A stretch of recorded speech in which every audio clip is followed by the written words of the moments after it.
Before we get started, I want to give you a little bit of a background on where this performance comes from, because this will help set the stage for you. In my real life, I live in a former forest. It is a forest that has been millions of years in evolution, and then in the course of just over 100 years, it was largely removed by the early settlers coming into the region, and this would have started in the late 1700s. The awareness that I live in a former forest dawned on me slowly, and over the course of spending a lot of time in my front yard. We live on a very busy street in an urban neighborhood, so it wasn't something that was readily apparent to me. And when I say awareness, I don't mean the facts that there was a forest, that it took millions of years to evolve, and that it is now largely gone. I mean the awareness of the fact that it is not gone. It is still here. It wants to be here, and you can see this in any little patch of earth that we haven't covered over with concrete yet. There are going to be trees that are trying to come up, and that is because they are from here. They evolved here with this soil, with this amount of sunlight at this latitude, with these 4 seasons. They are from here, they want to be here, and they're trying to keep a toehold on their existence here. I had never really thought about that before. Among my early teachers in all of this were squirrels and trees, and watching their relationship, because there is some kind of relationship going on there. And I don't know about the trees, but it always looks like the squirrels are having a great time, doesn't it? And of course, in my, they plant seeds all over. And in my yard, they plant walnuts and acorns and buckeyes. And of course, the trees feed the squirrels and give those squirrels a place to live, should they choose not to live in the eaves of your house. Other teachers for me are barred owls. Who cooks for you? Who cooks for you? We learned that in a nature camp somewhere along the way. We have this lively bunch of barred owls in our neighborhood, and I've actually been sitting out on my front porch watching a bus go this way and motorcycles go this way of a summer's night, and hear this who cooks for you going overhead, and it's like, oh wow. That is pretty cool. And the reason we have the barred owls is because we still have some big, tall trees in our neighborhood. That's what barred owls need. They don't live in dogwoods or redbuds or serviceberry. They need big, tall trees. And one night I was thinking, geez, all you'd have to do if you wanted to get rid of the barred owls is just cut the rest of the big, tall trees down. They'd have to go somewhere. This made me look at my neighborhood with different eyes. Suddenly, even though it was sparse, I could see this canopy, this whole web of life going on up there, which of course is connected to what's going on down here. So this is one of the places that this performance comes from. Another place that it comes from is more internal. And this has to do with this period of time in my family's life where we were living a very low-key, hunkered down lifestyle. And there were a variety of reasons for this. There were Alzheimer's, elder care, some health issues, money issues. So we were pretty much right here. Work, home, Kroger's, work, home, Kroger's. Not that we weren't having some fun with our friends, but we weren't buying tickets to things. We weren't taking trips. This was pretty much it. And I was like, I got to come up with something to, not go into the dark place. And okay, if this is it, well then I got this idea. Okay, if this is it, I am going to learn everything I can about this exact spot on Earth. And it has turned out to be the funnest thing I could have thought of, because, oh my God, there's so much to know. And maybe I knew this much coming into it, but now that I've done some studying and learning and thinking about it, I realize I know about this much, because what a big, continuous story we are in on together, right? So that's another place that this performance comes from. The intersecting longitude-latitude lines where I live make an X. X marks the spot, literally, where this performance comes from. Because as I was doing all of my learning and thinking, I'm like, well, how am I taking care of my X? What's radiating out from my X? How's my X connected to the next X? And what are we leaving for those who come next? So with all of that in mind, I thought, well, when I do this performance, I want to make it as low impact as possible. And so to that end, everything up here is either recycled or borrowed or being reused for the umpteenth time or is simply old. However, I want this to be an exciting theatrical experience for you all. And so, to that end, I have included some special effects, if you would be so willing as to help create them with me. Are you game? Yeah. All right. This will require no more electricity than the synapses firing around in your brains. They are ridiculous. The first one is called Lights Out, and it goes like this. Lights out, lights on. And if you missed it, I closed my eyes and I opened my eyes. Now, I know it's easy, but if we're going to have an audience experience together, I think we should practice it once. What do you say, okay? Here we go. Lights out, lights on. Aha, it works, doesn't it? Okay. The second one, equally stupid, it is called Lights Out with Sound, and it goes like this, and you guys will do this, and then I'll go off and do whatever the heck it is I have to do. Eventually I'll come back and I'll say, lights on, and you'll open your eyes. All right? The third one is perhaps the trickiest, but it's not all that tricky really. It is known as the human voice choral effect. And this requires you guys learning the chorus of a song that comes up at the end of scene 2. And it's not hard. Basically, your words are in tonight, in today. And by doing this, you will create the human voice choral effect. I'll give the verses, and then you guys will come in on the chorus, so don't get too nervous about it. It goes like this. Into night, into day, has never gone away. Into night, into day, into night, into day, into night, into day. What do you think? Can we try it again? Into night, into day, has never gone away. Into night, into day, into night, into day, into night, into day. Yeah, nice. That's nice, y'all. That makes me look forward to the end of scene 2. Probably you too, right? Lordy. I've never worked on such a skinny little platform before. I think I've covered everything on this. There is one more thing. If at any time during this performance you hear mention of cows, and you're especially fond of mooing, some people really like to moo, to loo, you know, don't hold back. I think we could all do that together. That would be fun. Let's get on with X Marks the Spot.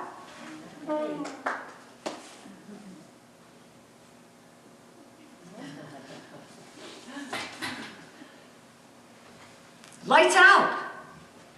Lights on. Oh, grandeur. Oh, rapture. Oh, lofty star-filled dome. From my perspective, you ride high above our earthly, whoa, home.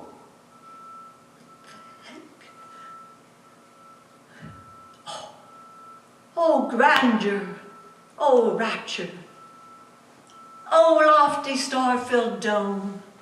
From my perspective, you ride high above our earthly, whoa, home. Hey, I seek entertainment from you tonight. To view your expanse, 'twould be my delight. But nay, nay, nay, 'tis not to be. Instead, the spot where I stand is all I can see. The spot where I stand with my tiny view is all that I've got for me to look through. The spot where I stand is what's been proffered.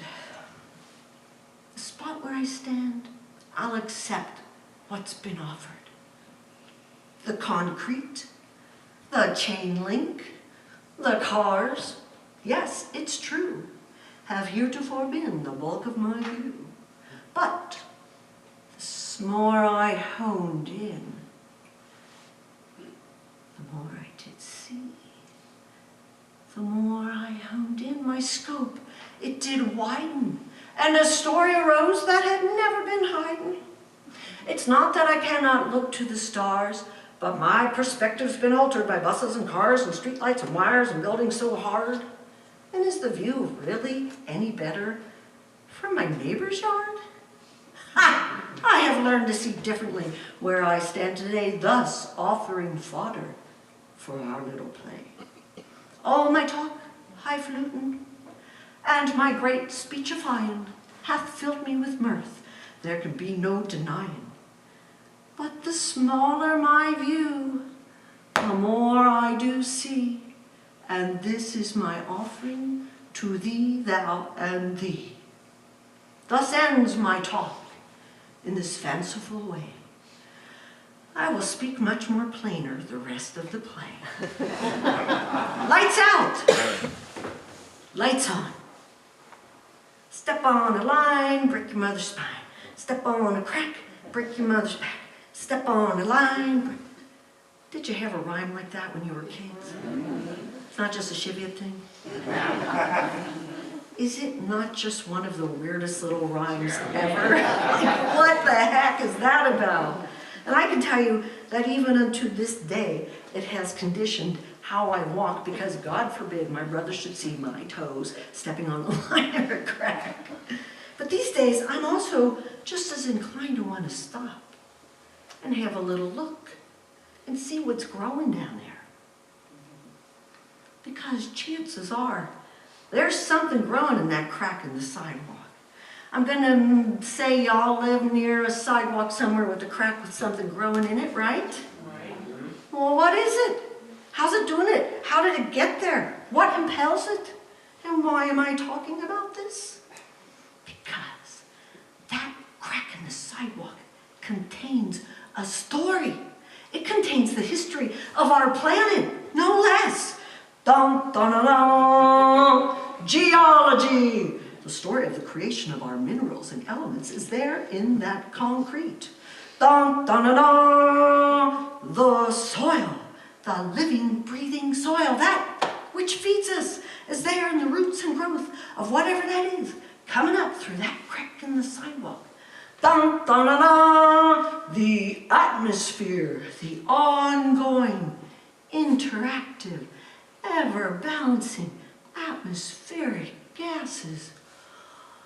The air we breathe is there in the living, dying, decaying, and living again of whatever that is growing up in that crack in the sidewalk. And that story is going on in here. And what sustains our brains, which allowed us to build the sidewalk, which has the crack, which has the plant, which tells the story. Step on a line, break your mother's spine. Step on a crack, break your mother's back. Maybe that little rhyme was trying to tell us the mother of all stories of life, wanting to live. That little crack in the sidewalk is related to the Grand Canyon folks. It literally is. Perhaps we have forgotten that not only do we share the same address, we share the very same beginnings. Let's go on a little journey together. What do you say? In the beginning, in the beginning, in the beginning of time, stardust was gathered into a big ball in the beginning of time. All of that stardust, it spun up a sphere in the beginning of time. Upon the stardust, years later we stand on the shoulders of time. How came this to be? What set it in motion? Names and stories abide. To comprehend this is a thought without end, but the journey we ride. Think what's been giving to all of our living. Think what's been filling our pot. There's only one sphere to which we're all rooted, whether we like it or not.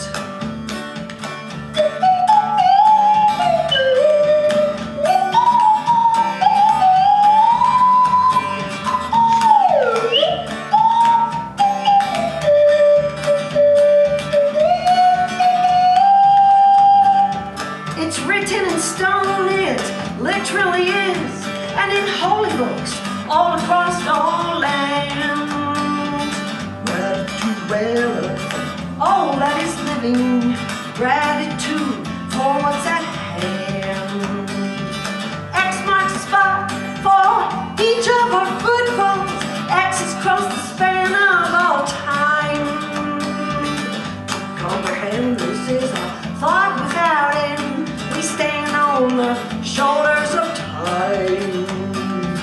To comprehend this is a thought without end. We stand on the shoulders of time. Yeehaw!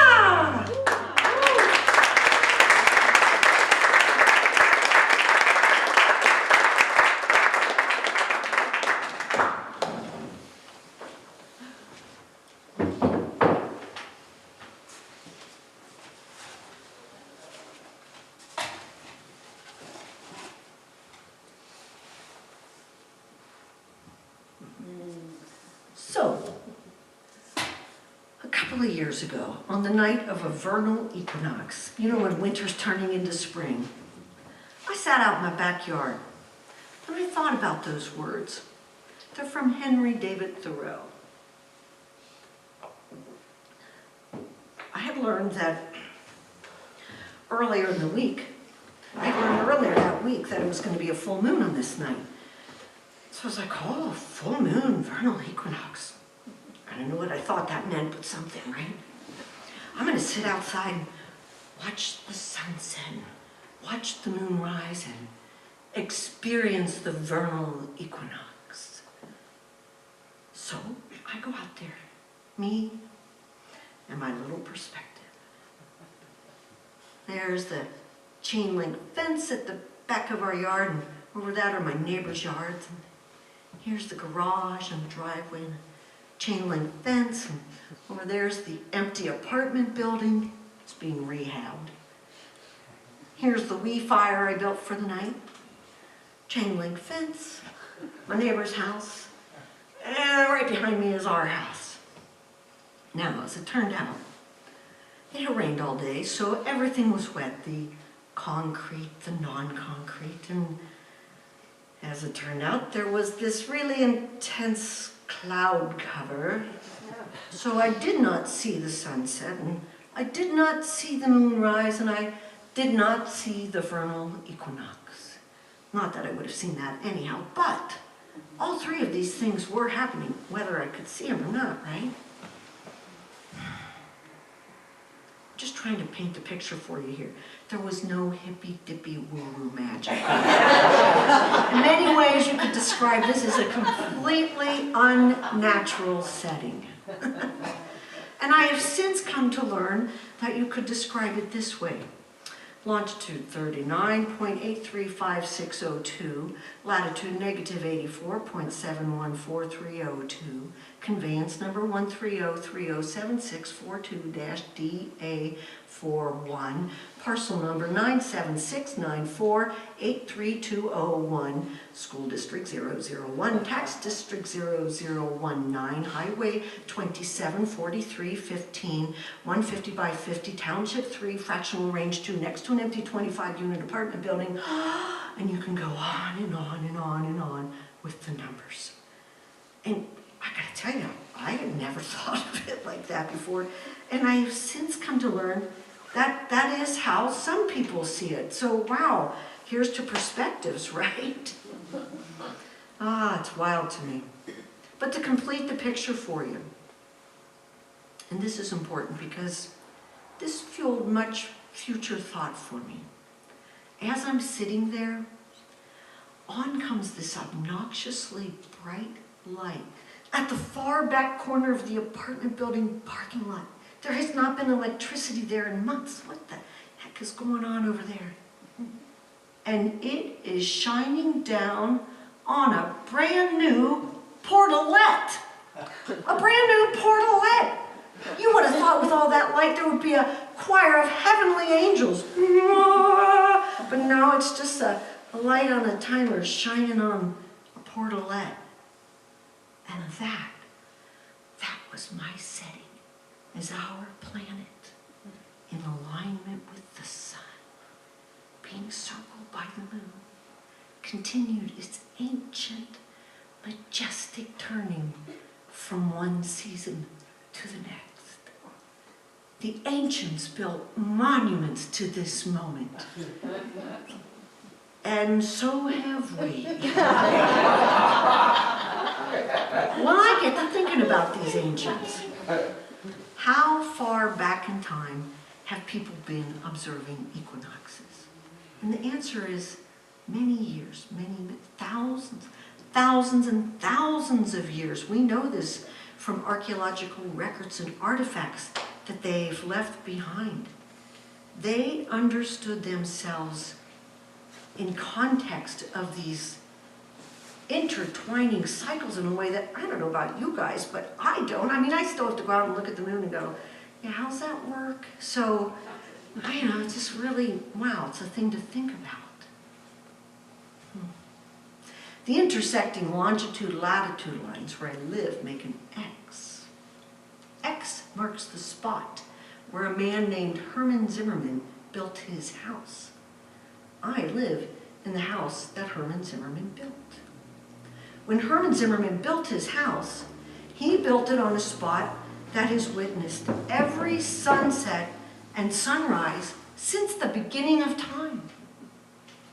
Of course, we're sitting on such a spot right now. I mean, every spot on earth can say that, but I like to say it because it makes me feel special.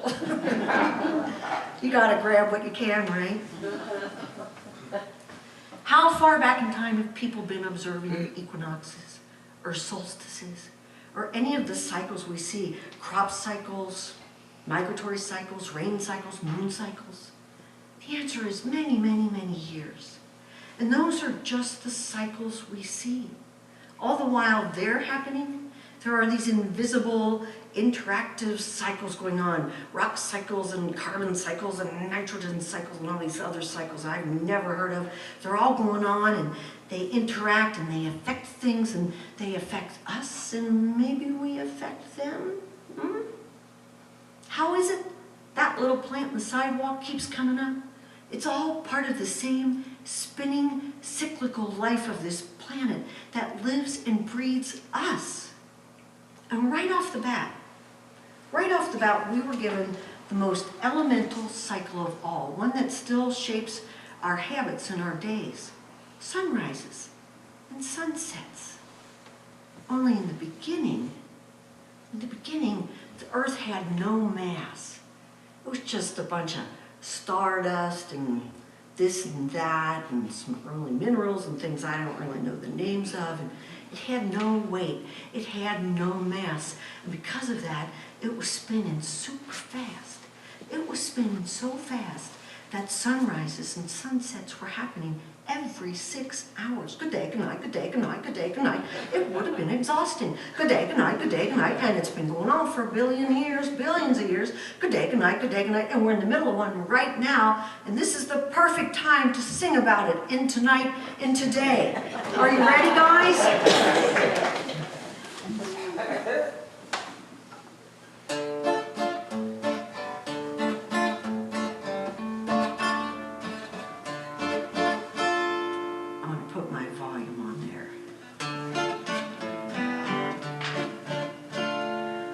The one constant thing that has always been here, the one that has not gone away.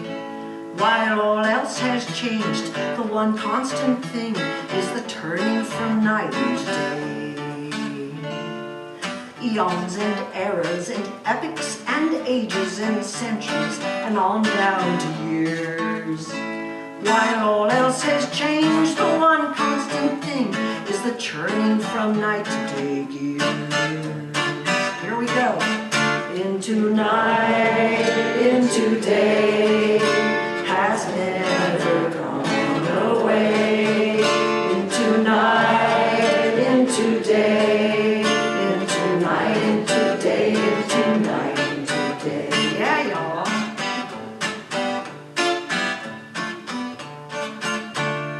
It's worth a thought. You may think that I'm nuts to be singing about night to day. But it's worth the thought that we're constantly spinning without thinking as we go our way.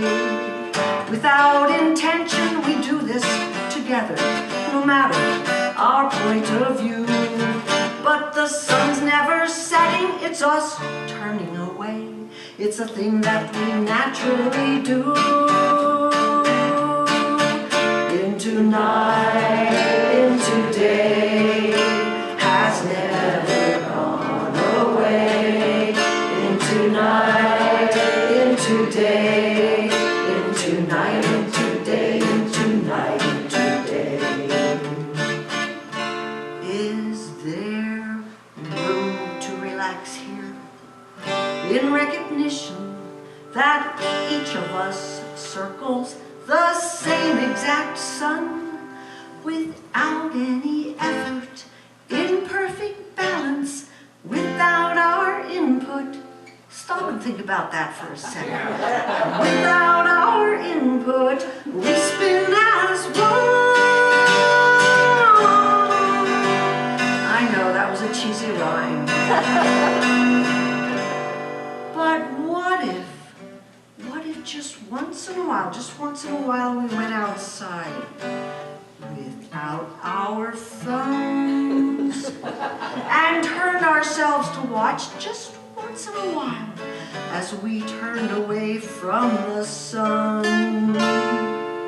If we did that or something like that just once in a while, would we start to recall that what keeps us alive is here for the lot of us, graciously kind to us all? Into night, into day, has never gone away. Into night, into day, into night, into day, into night, into day, into night, into day, into night, into day.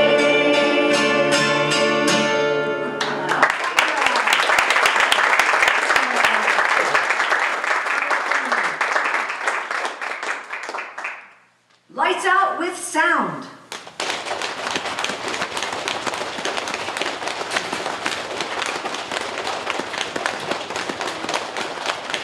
Lights up.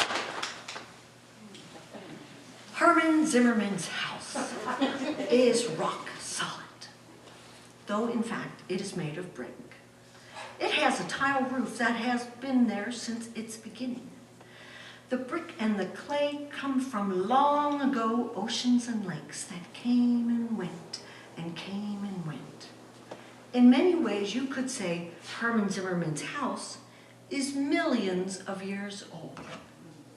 Among the many methane-exuding characters surrounding Herman Zimmerman's house these days, there are some wonderful people, and one of them is an architect in my neighborhood. And you guys, this is really cool. I sent him an email, and I gotta tell you, I was a little shy about it because I'm like, "Dear sir, can you tell me where the bricks in my house came from?" And the guy, he answered right away. And it was a late Sunday night, and he was on vacation, but he's like, "Oh yeah, Mary, yeah, the bricks in your house. Sure, they came from well, they would have come from out in eastern Ohio. Oh, actually, all the houses in your neighborhood, because they're all built at the same time, all those bricks would have come out, like Portsmouth. I mean, apparently, there's just a ton of clay out there, and apparently, it's really good for firing. Oh, in fact, the tiles on your roof, they were, oh, in fact, the company that made the tiles for your roof, they're still making them out there now. Only now, they use a gas-fired oven instead of a wood-fired oven, and so they have a slightly different color and a slightly different texture. I'm like, dude has such a much bigger perspective than me. I'm like, what? He also told me this. When Herman Zimmerman built his house, it was not uncommon to use higher quality bricks in the front and lesser quality bricks on the sides and back to save a little money. And so now we know a little something about Herman Zimmerman, because not only did he use the highest quality bricks on the front, but he used them on the sides, on the back, top to bottom.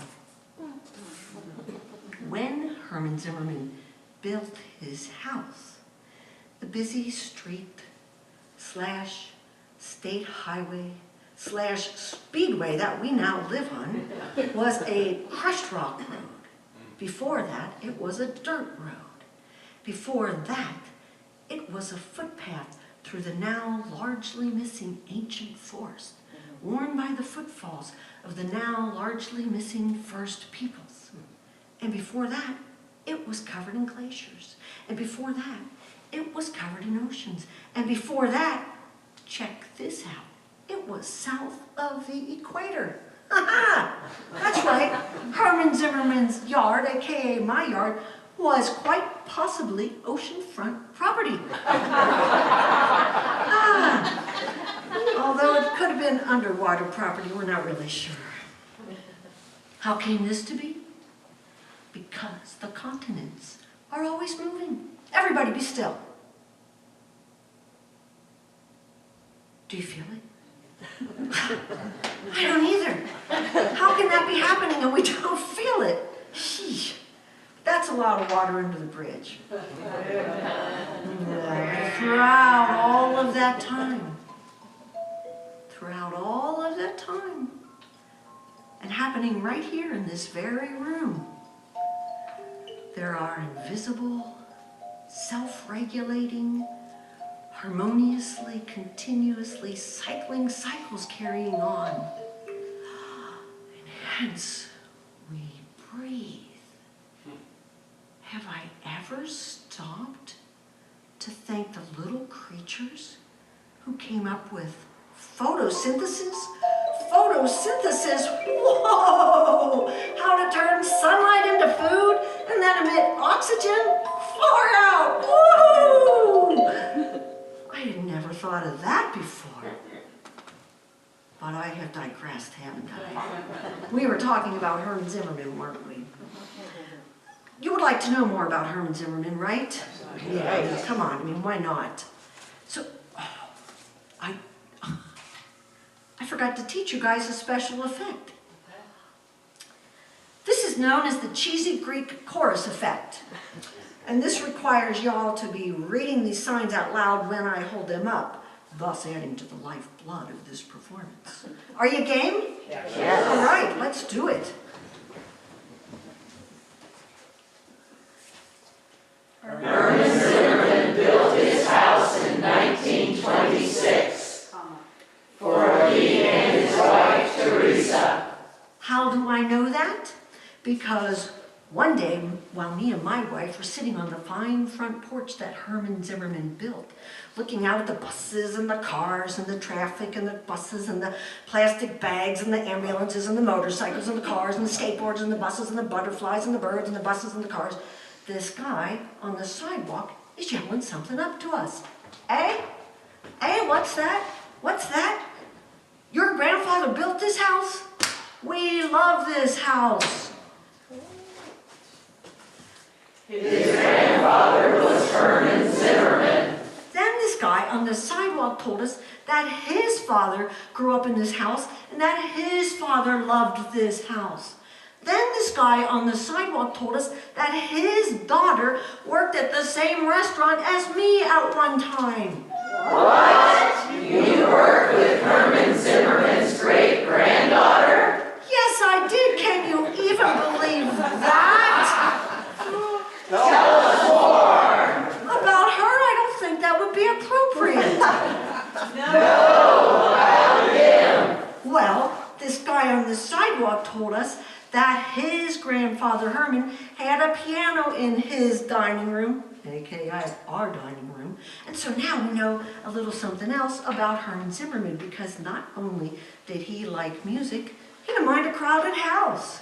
Then this guy on the sidewalk told us that his father played that piano in our dining room, and that his father's friend, Doris Kappelhoff, would come over after school and sing with him. Doris Kappelhoff? Do you mean Doris Day? Yes, I do. Can you even believe that? Who's Doris Day? Oh, come on, you guys. Stars, screen, stage, and radio in the 1940s and 50s. How old are you, lady? Well, I'm not dead yet. Come on, you all know the chorus of her famous song, right? Que sera, sera, whatever will be, will be. The future's not ours to see. Que sera, sera, what will be, will be.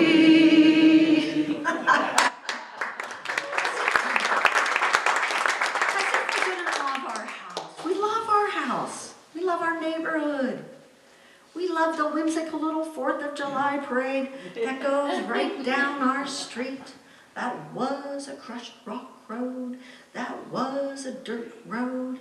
That was a footpath through the now largely missing ancient forest, worn by the footfalls of the now largely missing First Peoples, and which became an important conduit on the Underground Railroad, and which is the very footpath that General Arthur St. Clair and his army used on their way to quell the native insurgents as instructed by General George Washington.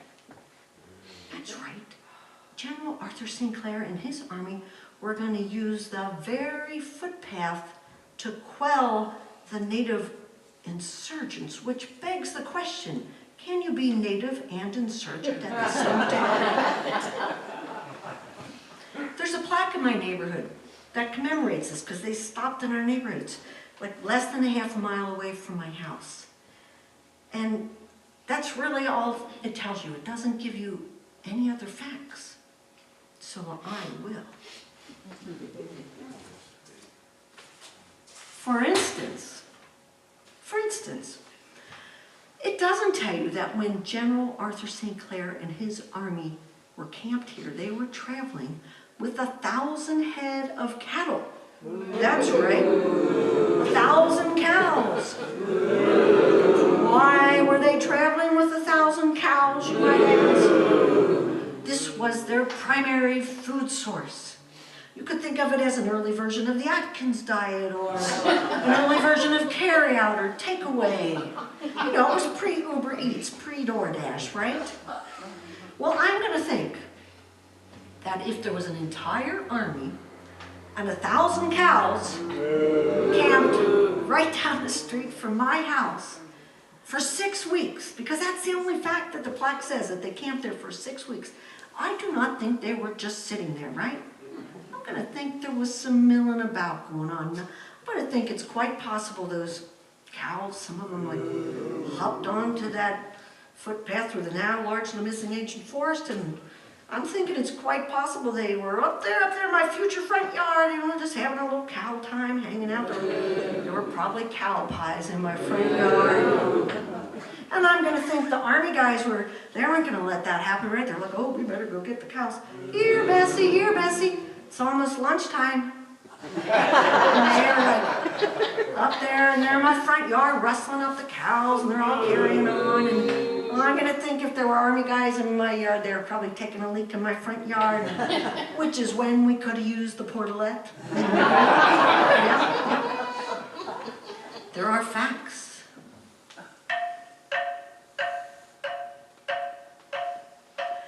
General Arthur St. Clair and his army in 1791 camped very near to our house on their way to get a nasty job done. But they miserably failed in their efforts So in 1793, General Anthony Wayne and his army came through much more successfully. Both armies were on their way to quash people already living here. And the house that we love stands firmly upon land that they hold so dear. In the 4 billion years of our planet, through every sunset and rise, from the earliest people who lived here, so many it's hard to surmise. All the tribes and the records of our state, and such a surprise, so many names. And here's a fact that stopped me in my track, having to do with our claim. In the entire history of our ancient planet, my family is only the 16th to ever say, we own it. X marks the spot of the plot that we bought that has been here time without end.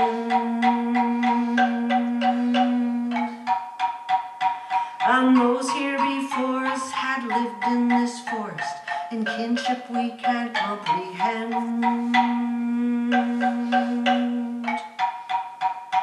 Amen.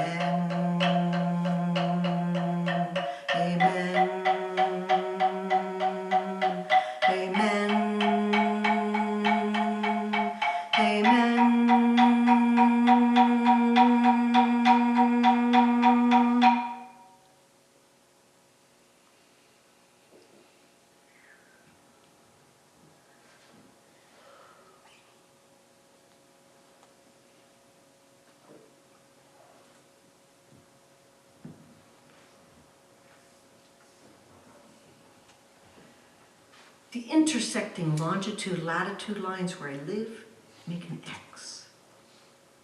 When I first started my examination of this spot on Earth, what jumped out most readily, like the easiest thing to notice, was geology.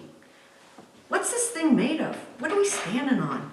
And I can tell you, coming into it, I knew about that much geology, and now I've done some studying and learning, and I've realized I know about that much geology because whew, what a big old story it is, you guys. It's so big and so old, and it's not over. This isn't like the finished project or product here. I mean, it's still happening. The rock cycles, the nitrogen, all that stuff is the continents. No? Anybody? No, still moving. Anyhow, I learned about the glaciers coming in and pushing the air, damming up this river. Oh, the dam broke. The river's going that way. Oh, now the river's going that way. Whoa, one of the rivers is sent underground, and is still on its way to Illinois, even as we sit here tonight. Ooh. One of my early teachers in all of this was this little piece of limestone. Does it not look like a skinny Ohio? Yeah? Well, what I learned from this little piece of limestone was how long it took to grow to be this tall.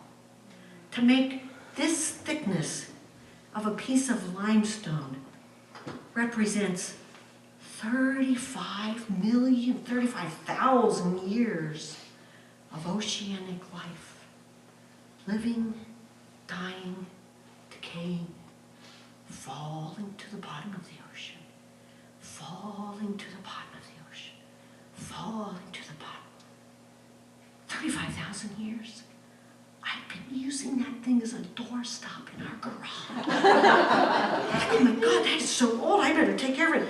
I bring it to the show in a little box now. Shortly after learning that, I'm driving down the expressway through one of those famous cuts in the hill, you know, where all the rocks are. And I went, oh, whoa, keep it steady, keep it, whoa. The history of the earth is literally written in stone because it turns out that little rock is not 35,000 years old.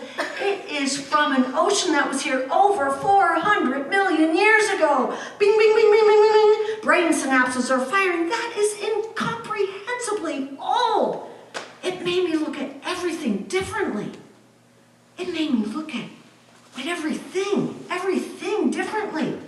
Everything we look at, everything we touch, everything we smell, everything we eat, everything we make, everything we use, everything we buy on Amazon, everything we're wearing, the chips in your cell phone, it all comes from stuff that we take. We take from the earth. And we are some prodigious takers. You've got to agree with me on that one, right? As if it's just here for the taking. And you got to wonder, do we just take it for granted? Whew. Which led me to the next thing, the taking of the land. Who took it and from whom was it taken? We know who took it because there are plaques and streets and buildings and townships and counties and cities with their names on it. But we will never know the full extent of from whom it was taken because we have kept those names out of our histories. As I sit on the fine front porch that Herman Zimmerman built, watching all of those cars go by on that busy road that was a crushed rock road, that was a dirt road, that was a footpath through the now largely missing ancient forest, I know more about the fact that it was worn by the footfalls of the now largely missing First Peoples. And I now know more about this. Just like the forest, they are not gone. They are still here. They are from here, and they want to be here, and they're trying to keep a toehold on their existence here. I never really thought about it all like that before. The privilege of sitting on Herman Zimmerman's fine front porch was made possible by the Northwest Territory Ordinance Act. How about that? The Northwest Territory Ordinance Act. 1787. I don't know about you guys, but I had to relearn that Ohio was the Northwest Territory in 1787. That's as far north and west as we had taken things yet, literally. The Northwest Territory Ordinance Act. It put a grid on the map, thus giving a way to buy and sell something that had never been bought or sold here before. My little property, my X on a map, was part of this huge tract of land that these guys up in New Jersey bought with the sole purpose of subdividing and reselling. They bought a tract of land that went from the little Miami way over here to the great Miami way over here. Imagine them sitting and looking at a map and going, we'll take that. 1787. The new United States had just won its war for independence. They had borrowed money to fight the war, and now the war was over and the debt was due. And the soldiers who had fought the war needed to be paid. Where was that money going to come from? The First Continental Congress, they came up with this idea. They invented this thing called an Organic Act. An Organic Act that allowed them to declare this territory is now part of the United States, and that by declaring it, it was so. And so some of the land in southwest Ohio was given to soldiers who had fought the war, and the rest was sold to developers, and the debt was paid. Now it was up to the developers to figure out how they were going to market this thing. So when I was doing research on all of this, I went down to the Cincinnati Historical Society, right? And I got to look at all kinds of stuff, and I saw this picture of this old map of my neighborhood from right before all of this happened, right on the cusp of all of this. And it's the coolest map, you guys. It has little hand-drawn hills and hand-drawn trees, and running right through the middle of it is the little river in our neighborhood, the Macatiwa. That's the river Arthur St. Clair and his army and the cows were camped on, right down the street. Oh, wait a second. What? There's still water running through, but it is not the same river. And that's because we know it the Mill Creek. The Mill Creek. It was a marketing strategy. It was a rebranding.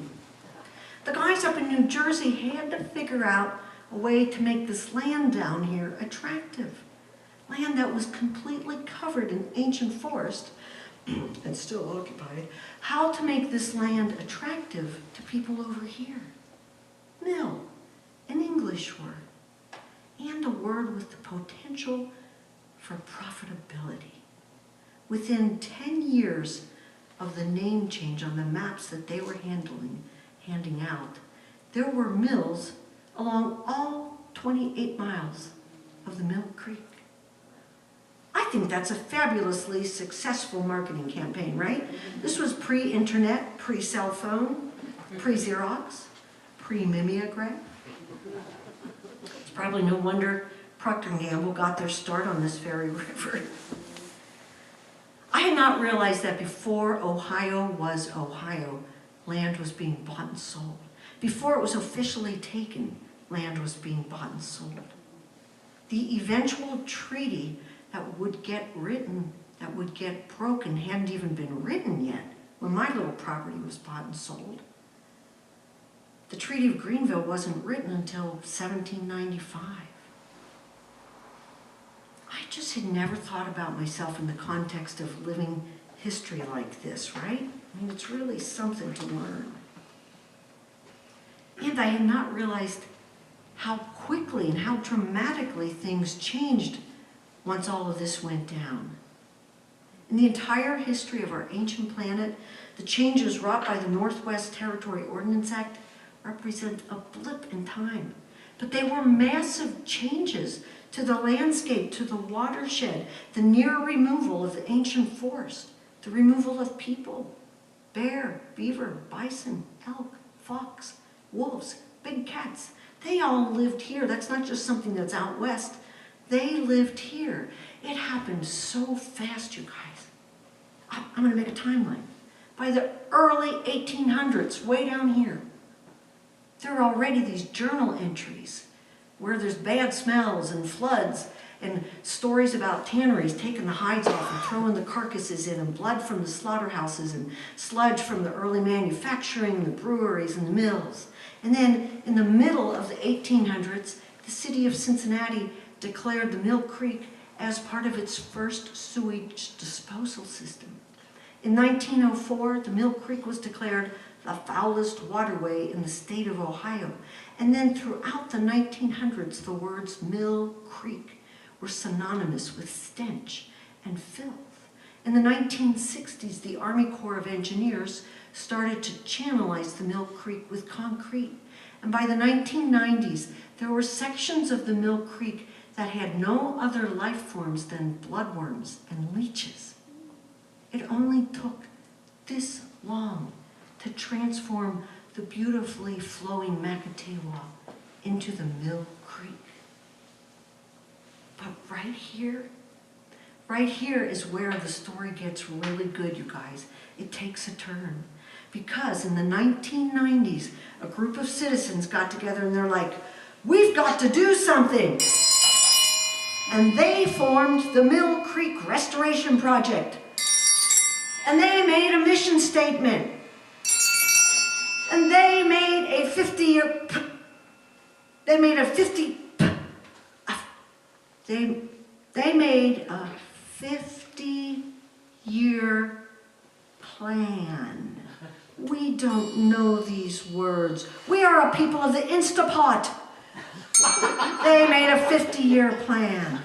And I can tell you that today, some 30 years into their plan, I can walk down the street from my house and I can hop on a little path they made and I can see several kinds of turtles and frogs and ducks and fish and kingfishers and beavers and fox and not one, not two, but 3 kinds of heron. And I've actually been down there working with people and watched a bald eagle going overhead because there are so many different kinds of fish and wildlife that they can live here again.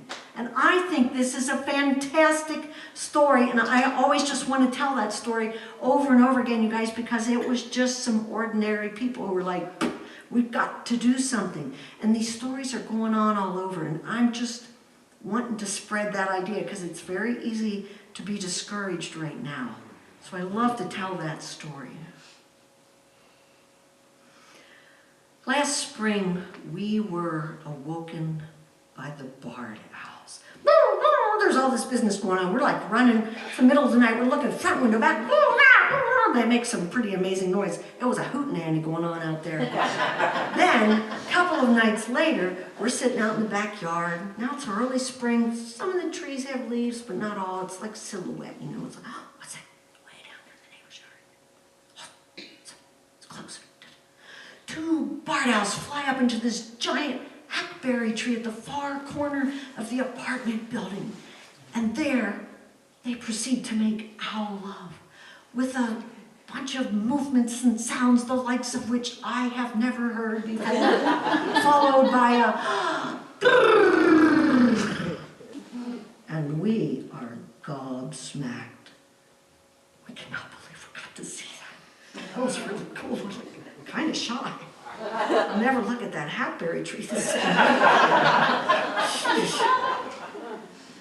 That fall, I'm home during the day, it's the middle of the day, I'm doing stuff in the house, and I'm aware of the sound, and you know how that happens where you go, oh, that sound's been going on for a while, what is that? And I go out and I look out in the front and I don't see anything, and I look in the back, oh no, it's chainsaws, they're cutting down that hackberry!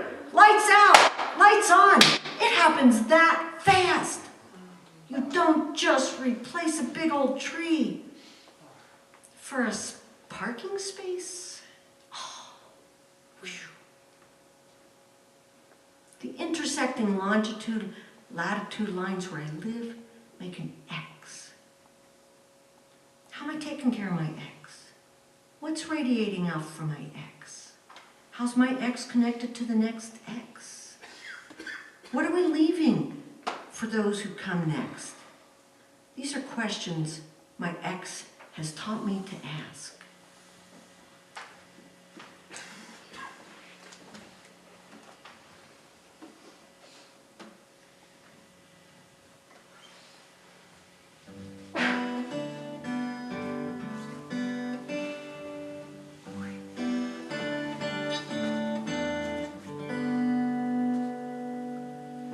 Is that the future calling?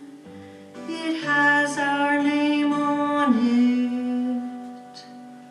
it. It offers up some options. It will tell how we live. We stand here with the present. We stand here with our past. How do we choose what prospers? How do we choose what lasts? There is a road that runs before us. It is a road that spans all time. It sings a chorus, a mighty forest. It sings to us across all time. Is reverence so forgotten? It cannot be recalled. We've overstuffed our senses. Our view of life is dull. Can we allow for openings? Can we see different ways? There is so much that's right here. Can we align our ways? There is a road that runs before us. It is a road that spans all time. It sings a chorus, a mighty forest. It sings to us across all time. There is a road that runs before us, and there are those who will come behind. What does it matter what we are leaving? What does it matter if we don't mind?